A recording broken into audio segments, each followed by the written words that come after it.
Good morning. मैं Rajeev Dubey, department of history, intermediate, Jamshedpur cooperative college, Jamshedpur. इसके पहले हम लोगों ने देखा ब्राह्मण ग्रंथों के बारे में, आरण्यक के बारे में, उपनिषदों के बारे में, पुराणों के बारे में। आज हम लोग देखते हैं वैदिक काल के अंत में धार्मिक जटिलता के कुछ उदाहरण। यानी ऐसा क्या हो गया था वैदिक काल के अंत समय में कि नए नए धर्मों का उदय हुआ और नए नए धर्मों की तरफ लोग मुड़ने लगे, लोग जाने लगे, लोग आकर्षित होने लगे। क्या ऐसी जटिलताएं आ गई थी, क्या ऐसे नियम कानून थे वैदिक धर्म में जिसके कारण लोगों को उससे दूर होना पड़ा। इसमें सबसे बड़ी चीज़ ये होती है कि पहला, जाति धर्म में बहुत ज़्यादा भेदभाव होता है और स्त्रियों की स्थिति अगर अच्छी ना हो तो लोग उस धर्म से ज़्यादा दूरी बनाना शुरू कर देते हैं।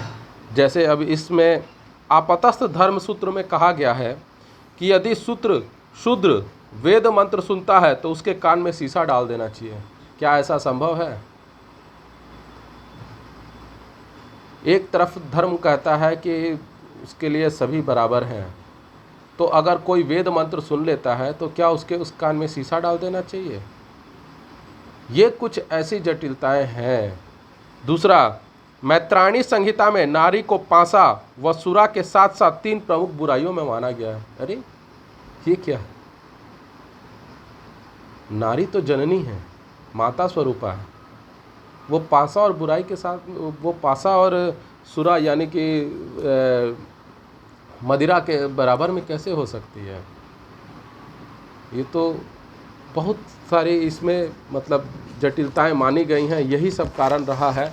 उसके बाद में तैत्तिरीय संहिता में स्त्री को शूद्र व पतित माना गया है। अगर स्त्री शूद्र है और पतित है तो माता कैसे हो सकती है? वो जननी कैसे हो सकती है? ईश्वर ने उसे जननी क्यों दिया? पुरुषों को क्यों जन्म देने का सम्मान नहीं दिया? स्त्रियों को ही क्यों जन्म देने का सम्मान दिया? ऐतरेय ब्राह्मण में पुत्री को सभी दुखों का मूल माना गया है। वही पुत्री कल को माता बनती है, फिर भी वो दुखों का मूल है। बृहदारण्यक उपनिषद में याज्ञवल्क्य एवं गार्गी संवाद में याज्ञवल्क्य गार्गी को धमकाते हैं कि ज़्यादा बहस न करो, नहीं तो तुम्हारा सिर तोड़ दिया जाएगा। यही सभी जटिलताओं के कारण, इन्हीं सभी अत्याचारों के कारण वैदिक धर्म से लोग विमुख होने लगे। आप स्त्री को सम्मान नहीं देंगे, आप शूद्रों को सम्मान नहीं देंगे, जबकि उस समय वर्ण व्यवस्था थी। वर्ण व्यवस्था के अंतर्गत कर्म से उनकी प्राथमिकताएं तय होती थी, वर्ण तय होता था कि वह ब्राह्मण है, क्षत्रिय है, शूद्र है या वैश्य है। आज की तरह जाति व्यवस्था नहीं थी। फिर भी सम्मान तो उनको भी था, लेकिन इस तरह की चीज़ें कि शूद्र अगर वेद मंत्र सुन लेगा तो उसके कान में शीशा डाल देंगे, स्त्री को पतिता माना गया, दुख का मूल माना गया। ये सभी चीज़ें एक छोटा सा उदाहरण है। कई इस तरह की कारणें हैं जिसके कारण स्त्रियों को लोग इससे वैदिक धर्म से विमुख होने लगे, वैदिक धर्म से दूर होने लगे। इस तरह का चीज़ें नहीं होना चाहिए था। वैदिक धर्म में ऋग्वेद में बहुत अच्छी बातें भी लिखी हुई हैं, लेकिन इस तरह की चीज़ें जो लिखी हुई हैं या इसमें बाद में कुछ और धर्म ग्रंथों में जोड़ा गया है, जैसे तैत्तिरीय संहिता, बृहदारण्यक का उपनिषद, ऐतरेय ब्राह्मण, इन सब चीज़ों में जो इस सब चीज़ों को जोड़ा गया है, इससे चलते लोग वैदिक धर्म से विमुख हुए और कई धर्मों का उदय शुरू हुआ, जिसमें बौद्ध धर्म वगैरह शामिल हैं। इसके बाद आता है यज्ञ परंपरा। वैदिक काल के अंत में ऋग्वेद से आरंभ हुई यज्ञ परंपरा और भी जटिल हुई। वैदिक काल में इतनी जटिल नहीं थी। वैदिक काल के आरंभ में, ऋग्वेद के समय में वैदिक यज्ञ परंपरा उतनी जटिल नहीं थी, लेकिन उसके बाद में कुछ लोगों ने या कुछ समूहों ने इसे और जटिल करना शुरू कर दिया कि आम लोग तक ये यज्ञ परंपरा ना पहुँचे। लोग मवेशी पुत्र प्राप्ति, स्वास्थ्य एवं दीर्घायु के लिए यज्ञ करते थे। प्रारंभ में सामूहिक रूप से यज्ञ किए जाते थे, बाद में घरों के मालिकों द्वारा यज्ञ किए जाने लगे। तो जब शुरुआत थी ऋग्वेद के समय से आरंभ में जब होना शुरू हुआ तब यज्ञ परंपरा सामूहिक होती थी।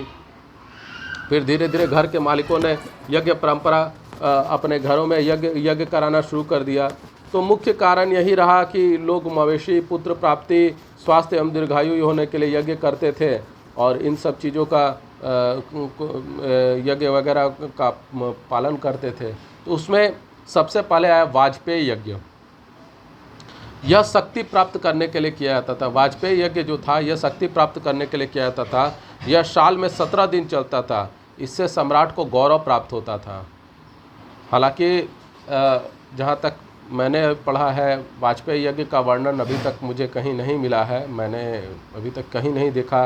रामायण महाभारत और भी कई जगहों में वाजपेयी यज्ञ करने का वर्णन नहीं सुना है, परंतु वाजपेयी यज्ञ होता है और यह शक्ति प्राप्त करने के लिए किया जाता है। यह कुल 17 दिन तक चलता है। दूसरा है राजसूय यज्ञ। सम्राट का पद प्राप्त करने के लिए यह किया जाता था। यह राज्याभिषेक के समय होता था और 2 वर्ष चलता था। इससे राजा अलौकिक शक्ति प्राप्त करता था। इसका वर्णन महाभारत में युधिष्ठिर द्वारा किया गया यज्ञ है। राजसूय यज्ञ ही उन्होंने किया था जिसमें दुर्योधन को अपमानित होना पड़ा था। वो जो उसका जो महल था, मायावी महल जिसको बोला जाए, जिसमें द्रौपदी ने उसे अपमानित किया था, तो वो राजसूय यज्ञ के दौरान ही था। राजसूय यज्ञ जो हुआ युधिष्ठिर ने किया, तो इसका मूल कारण है कि सम्राट का पद पाने के लिए ही किया जाता था और यह 2 वर्ष तक चलता था। तीसरा अश्वमेध यज्ञ। यह 3 दिन तक चलता था और अत्यंत महत्वपूर्ण यज्ञ था। यह चक्रवर्ती सम्राट बनने के लिए किया जाता था। इसमें राजा के घोड़े को खुला छोड़ दिया जाता था और जितने क्षेत्र में वह विचरण करता था वह क्षेत्र राजा के अधीन हो जाता था। इसका वर्णन रामायण में भी मिलता है, गुप्त साम्राज्य में भी इसका वर्णन मिलता है। इन लोगों ने भी यज्ञ किया था, अश्वमेध यज्ञ किया था। गौतमी पुत्र सातकर्णी ने भी अश्वमेध यज्ञ किया था और इसमें यही होता है कि घोड़े को छोड़ दिया जाता है। घोड़ा जितने क्षेत्र में विचरण करता है, अगर उसे घोड़े को कोई पकड़ता है तो उसको उस घोड़ा छोड़ने वाले राजा के साथ युद्ध करना पड़ता है और अगर वो पराजय हो जाता है तो जितना क्षेत्र घोड़ा का जीता और वो क्षेत्र उस राजा का हो जाता है। अगर वो पराजित हो जाता है तो यज्ञ घोड़े के जो मालिक राजा हैं उसके अधीन वो क्षेत्र हो जाता है। तो इस तरह की चीज़ें थी उस समय और ये चक्रवर्ती सम्राट यानी जितने क्षेत्र हैं उसके सभी राज्यों के राजा बनने के लिए किया जाता था। साथ ही इन 3 यज्ञों का मुख्य उद्देश्य कृषि उत्पादन को बढ़ाना भी था। वैदिक साहित्य में कृषि संबंधी अनुष्ठानों, आहुतियों एवं प्रार्थनाओं का अनेक उल्लेख मिलते हैं।